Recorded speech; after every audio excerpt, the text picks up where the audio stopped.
अब बात करते हैं मोहम्मद बिन तुगलक के बारे में। तो सबसे पहले इनका शासनकाल है 1325 से लेकर 1351 तक का। इनके शासनकाल को वैसे तो दो भागों में विभाजित किया जा सकता है कि एक तो शासनकाल इनका शांतिपूर्ण रहा है और दूसरे शासनकाल में केवल विद्रोह ही हुए हैं। ठीक है, तो अगर मैं शांतिपूर्ण शासनकाल की बात करूं तो वो 1325 से लेकर और 1335 तक का है, और इनका जो सेकंड है वो 1335 से लेकर 1351 का है। ये शांतिपूर्ण है, इसमें किसी प्रकार का कोई विद्रोह नहीं हुआ, लेकिन ये पूरा समय काल विद्रोहों से भरा हुआ था। ठीक, अब यहाँ पर कुछ इनकी जो इंपॉर्टेंट पॉइंट्स हैं जहां से सीधे क्वेश्चन बनते हैं, पहले उनको देख लेते हैं। जैसे इनका मूल नाम, वास्तविक नाम क्या है। यहां से अगर आपसे पूछ सकता है सीधा सीधा कि मोहम्मद बिन तुगलक का मूल नाम क्या है, तो उनका मूल नाम मलिक फखरुद्दीन जूना खां है। आपको ऑप्शन में जूना खां भी मिल सकता है और आपको मलिक फखरुद्दीन भी मिल सकता है और आपको ये पूरा का पूरा भी मिल सकता है। अधिकतर एग्जामों में जो पूछा जाता है वो जूना खां के बारे में पूछा जाता है। आपसे पूछ लेते हैं कि जूना खां किसका मूल नाम है, कौन से शासक का मूल नाम है।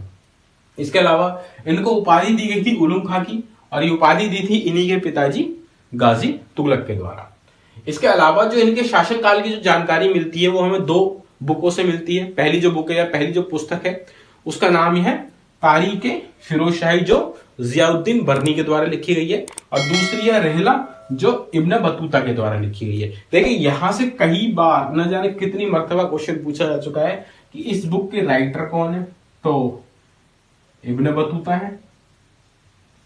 वो किस ईयर में भारत आए थे, तो 1333 ईस्वी में भारत आए थे।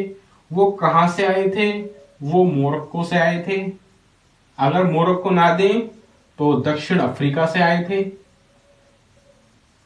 इतने क्वेश्चन यहां से पूछे जा चुके हैं अब तक कि रेहला पुस्तक किसके द्वारा लिखी गई है, इब्न बतूता किसके शासनकाल में आए थे, कौन से ईयर में आए थे, इसके अलावा कहां से आए थे। तो जब ये आए थे और इन्होंने अपनी पूरी इस बुक के अंदर पूरी मोहम्मद बिन तुगलक का यात्रा वृत्तांत पूरा दे रखा है। इसके अलावा इनको बाद में शाही काजी नियुक्त किया गया था दिल्ली में, और उसके बाद इनको चीन भेज दिया गया था शिक्षा प्राप्त करने के लिए, कुछ और स्रोतों से जानकारी हासिल करने के लिए। तो ये थे कुछ बहुत ही ज्यादा इंपॉर्टेंट पॉइंट मोहम्मद बिन तुगलक के बारे में। अब बात करते हैं इनके कार्यों के बारे में कि इन्होंने कौन कौन से कार्य किए हैं। बात करते हैं इनके कार्य के बारे में। तो इन्होंने 4 कार्य करे जिनकी ट्रिक है 2 रस खा, यानी 2 रस खाने हैं। तो पहली तो हो गया दोआब में कर वृद्धि, यानी कि इन्होंने दोआब के क्षेत्र में कर की वृद्धि कर दी। सबसे पहला कार्य इन्होंने ये करा। दूसरा कार्य इन्होंने क्या करा, राजधानी परिवर्तन। ये भी बहुत इंपॉर्टेंट है। इन्होंने अपनी राजधानी चेंज कर दी और कहां ले गए, देवगिरी। सांकेतिक मुद्रा का प्रचलन, इन्होंने सांकेतिक मुद्रा शुरू कर दी जिसके कारण इनको बहुत ज्यादा नुकसान हुआ। और कराचिल और खारवेल अभियान, ये 2 और हैं जिनके कारण इनको बहुत ज्यादा नुकसान हुआ। देखिए एक एक करके सबको समझेंगे। सबसे पहला है कि दोआब में कर वृद्धि। इन्होंने क्या करा, दोआब के क्षेत्र में यानी कि जहां नदियां बहती है वहां बहुत उपजाऊ जमीन होती है। इन्होंने क्या करा, वहां के कर में वृद्धि कर दी। लेकिन प्रॉब्लम क्या आई कि जैसे ही इन्होंने वृद्धि करी वहां पर अकाल पड़ गया, और अकाल भी 1-2 साल का नहीं, अकाल पड़ा पूरे 7 साल का। अब 7 साल का अकाल पड़ गया तो किसान इतना ज्यादा जो लगान है या मैं कहूँ इतना ज्यादा कर है वो कहां से दे। इस कारण इन्होंने उनसे शक्ति करनी शुरू करी। तो किसानों ने अपनी फसलों में आग लगा दी, विद्रोह करना शुरू करा। उस विद्रोह को दबाने के लिए इन्होंने थोड़ी सख्ती से पालन करा, उनको मारा पीटा, यहां तक कि उनकी हत्या तक करा दी गई। तो इनका ये पहला प्लान जो था वो फेल हो गया। उसके बाद इन्होंने क्या करा, राजधानी परिवर्तन करी। राजधानी परिवर्तन करने के अलग अलग इतिहासकार अलग अलग मत बताते हैं।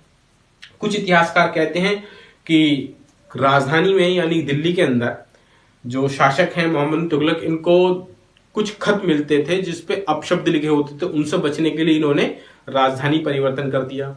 कुछ इतिहासकार कहते हैं कि देवगिरी जब इन्होंने अपनी राजधानी बनाई तो वहां से जो दक्षिण के राज्य थे और जो दिल्ली थी वो एक समान दूरी पर थी, और शासक दोनों जगह अपनी नजर से अच्छी तरीके से शासन कर सकता था। लेकिन अब अलग अलग इतिहासकार हैं, अलग अलग मत हैं, लेकिन क्या काम हुआ, राजधानी तो परिवर्तन हुई, और राजधानी कहां गई, देवगिरी। ये देवगिरी वो ही है जिसको अलाउद्दीन खिलजी के द्वारा जीता गया था और सबसे पहले मिलाया गया था गयासुद्दीन तुगलक के द्वारा।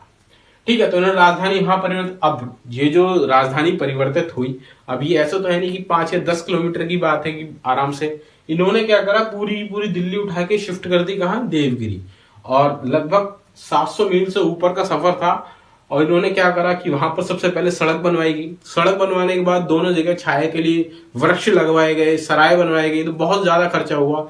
जितने भी जो अच्छे, मैं कहूंगा कि शिक्षक थे, उन सभी को दिल्ली छोड़कर देवगिरी जाना पड़ा। मतलब कि ऐसा समझ लीजिए कि जो अपंग व्यक्ति भी था वो भी दिल्ली छोड़कर देवगिरी गया। अब जब ये देवगिरी पहुंचे तो दिल्ली के आसपास के जो सूबे थे वहां पर विद्रोह होना शुरू हो गए। उन विद्रोह को दबाने के लिए शासक को बार बार जाना पड़ता था। इस कारण इन्होंने क्या करा, बोले ठीक है चलो अब यहां से छोड़कर हम वापस कहां चले, दिल्ली चलते हैं। अब जो कुछ शासक थे, सॉरी जो कुछ शिक्षक थे और अच्छे शिक्षक थे, मैं बात कर रहा हूं यहां बहारुद्दीन गरीब की, एक सूफी संत हुए हैं ये, और बहुत बड़े सूफी संत हुए हैं। इन्होंने क्या कार्य करा, इन्होंने जाने से मना कर दिया, और इसी कारण दक्षिण भारत में जो सिलसिला संप्रदाय या सिलसिला परंपरा की शुरुआत करी या जिसकी नींव रखी गई वो इनके द्वारा ही रखी गई। ठीक, तो पहले तो राजधानी बनाई गई देवगिरी, वो सक्सेस नहीं हुई तो कहा दोबारा उसको ले जाया गया दिल्ली। तो ये भी इनका जो अभियान था ये फेल हो गया। उसके बाद इन्होंने सांकेतिक मुद्रा का प्रचलन किया। अब ये क्यों किया, यहां पर भी इतिहासकारों के अलग अलग मतभेद हैं। कुछ कहते हैं खजाना खाली हो गया था, इस कारण इनको सांकेतिक मुद्रा का प्रचलन करना पड़ा। कुछ इतिहासकार ये कहते हैं कि इनको चीन पर या मध्य एशिया पर आक्रमण करना था, तो उसके लिए इनको धन की आवश्यकता थी, इसलिए इनको चांदी के सिक्के रोककर और तांबे के सिक्के जारी करने पड़े। तो मतलब कुछ भी हो, बात कुछ भी हो, सांकेतिक मुद्रा का प्रचलन किया गया। और इन्होंने क्या करा, चांदी का टंका और तांबे का जीतल, चांदी का टंका और तांबे का जीतल, ये दो सिक्के शुरू किए गए, उनके नाम है। और इन्होंने क्या काम करा, इन्होंने चांदी को रोक लिया गया, और ये अधिकतर क्या करते थे, अधिकतर अपने सिक्कों पर जिल्ले इलाही या ईश्वर की परछाई खुदवाया करते थे। इन्होंने खलीफा का नाम नहीं खुदवाया था। तो जो टकसाल थी वो देवगिरी में थी और दिल्ली में थी, लेकिन उस सिक्के पर इस प्रकार की कोई कॉम्प्लिकेटेड नक्काशी नहीं थी कि उसको कोई डुप्लीकेट ना बना सके। तो इस कारण क्या हुआ कि हर घर में, हर सुनार की दुकान क्या हो गई, टकसाल के रूप में परिवर्तित हो गई। लोग अपने ही घर में तांबे के सिक्के बनाने लगे, उनसे ही दैनिक वस्तुओं का खरीदारी की जाने लगी, उनसे ही हथियारों की खरीदारी की जाने लगी। तो इससे जो बाहर से जो आते थे व्यापारी, उनको नुकसान होता था, तो बाहर से व्यापारी लोग आना बंद हो गए। तो क्या होना शुरू हो गया, व्यापार में नुकसान होना शुरू किया गया। और जैसे ही नुकसान शुरू हुआ तो फिर शासक ने क्या करा, मोहम्मद तुगलक ने क्या किया कि सारे तांबे के सिक्के के बदले सोने और चांदी के सिक्के दिए, जिससे उनका खजाना खाली हो गया। यानी कि यहाँ इनका तीसरा काम भी विफल रहा। चौथा था और अंतिम था कराची और खारवेल अभियान। ये दो अभियान थे, दोनों सैन्य अभियान थे। उस टाइम मध्य एशिया में थोड़ी राजनीतिक मतभेद चल रहे थे, तो इस कारण इन्होंने क्या करा, इन्होंने एक बहुत बड़ी सेना तैयार करी, लगभग 3,70,000 सैनिकों की, और उनको 1 साल का एडवांस पेमेंट भी दे दिया। और वो सेना इसलिए तैयार की गई थी कि जिस प्रकार से राजनीतिक मतभेद चल रहे हैं मध्य एशिया में, तो ये वहां पर आक्रमण करके उस हिस्से को दिल्ली सल्तनत में मिला ले। लेकिन जैसे ही इन्होंने ये सब कार्य करा, सेना इकट्ठी करी, सेना को एडवांस पेमेंट दिया, तभी क्या हुआ, वहां पर राजनीतिक फेरबदल हो गया। ईरान में, ईरान के साथ मिस्र की संधि हुई। जैसे ही संधि हुई तो इनका ये वाला अभियान भी फेल हो गया। कुछ सैनिकों को निकाल दिया गया, कुछ को पहाड़ी क्षेत्रों में भेज दिया गया, लेकिन कुल मिलाकर यह अभियान भी इनका विफल रहा। आगे बात करें अगर खारवेल अभियान की, तो खारवेल अभियान ये हिमाचली क्षेत्र में हुआ। मैं कहूं कि कुमाऊं पहाड़ी के आसपास हुआ।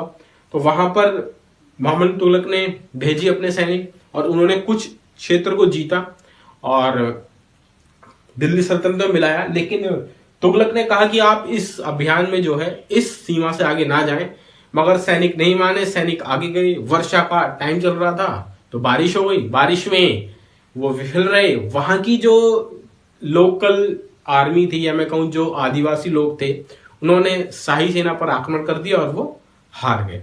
तो इस प्रकार से इनका कराची अभियान भी और खारवेल अभियान भी विफल रहा। ये बहुत ही ज्यादा इंपॉर्टेंट है, जो इनका अभियान है ये कई परीक्षाओं में सीधे सीधे पूछे जाते हैं, तो आप इनको ध्यान रखिएगा कि 2 रस खा, 2 आब में कर वृद्धि, राजधानी परिवर्तन, सांकेतिक मुद्रा का प्रचलन और कराची और खारबिन अभियान, ये चारों चीज बहुत इंपॉर्टेंट है। अब देखते हैं कुछ ऐसे महत्वपूर्ण कार्य जिनसे मोहम्मद बिन तुगलक को जाना जाता है। तो अब बात करते हैं कुछ कार्यों के बारे में जो मोहम्मद बिन तुगलक के द्वारा किए गए। जैसे कि बात करें कि इनको खूनी और रक्त पिपासु कहा जाता है, और ये कहा है इसामी, ये एक इतिहासकार है, इन्होंने इनको खूनी और रक्त पिपासु कहा है। क्यों कहा है? वो इसलिए कहा है कि जैसे मैंने आपको बताया कि इन्होंने दोआब के क्षेत्र में कर वृद्धि कर दी, वहां अकाल पड़ गया, किसान जब कर देने की हालत में नहीं थे उसके बावजूद भी जबरन कर वसूला गया, उनकी हत्याएं की गई, तो इसलिए इसामी ने इनको खूनी व रक्त पिपासु कहा है।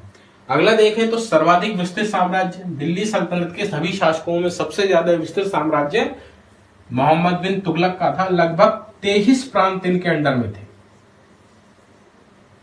ठीक, अगर क्वेश्चन बनेगा सर्वाधिक सूबे या सर्वाधिक प्रांत किस शासक के थे दिल्ली सल्तनत काल में, तो मोहम्मद बिन तुगलक या जूना खां के थे।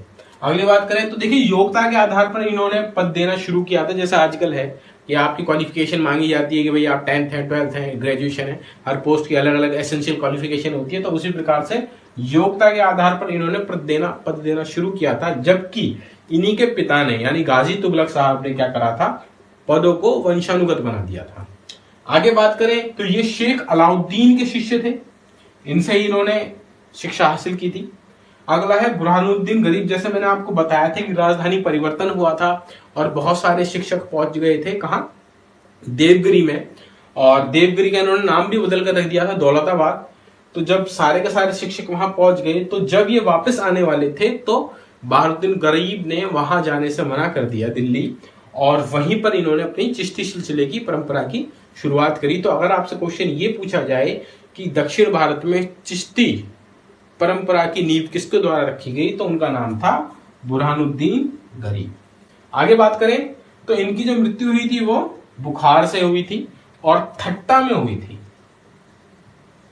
और ठट्टा में ही इन्हीं के चचेरे भाई फिरोज शाह तुगलक ने अपना राज्याभिषेक करा लिया था। अगर ये भी क्वेश्चन आएगा जैसे मैं भी आपको पढ़ाऊंगा फिरोज शाह तुगलक, तो फिरोज शाह तुगलक अकेले ऐसे शासक हैं जिन्होंने अपना राज्याभिषेक 2 बार कराया है दिल्ली सल्तनत काल में। ठीक है, इसके अलावा एक डिपार्टमेंट भी है दीवाने कोही, ये कृषि डिपार्टमेंट है। ठीक है, तो ध्यान रखिएगा, कासे कृषि और कासे कोही किसने करा है, मोहम्मद बिन तुगलक के द्वारा। इससे पहले भी मैं आपको कुछ डिपार्टमेंट्स पढ़ा चुका हूं, जैसे कि अलाउद्दीन खिलजी में मैंने आपको कोड बताया था वीरा, अगर आपको ध्यान होगा, या फिर बलबन के टाइम में भी एक डिपार्टमेंट था दीवाने अर्ज। तो ये कुछ ऐसे डिपार्टमेंट हैं जो सीधे सीधे पूछे जा सकते हैं। तो ये था मोहम्मद बिन तुगलक के बारे में जानकारी। आगे हम बात करेंगे अब फिरोज शाह तुगलक के बारे में।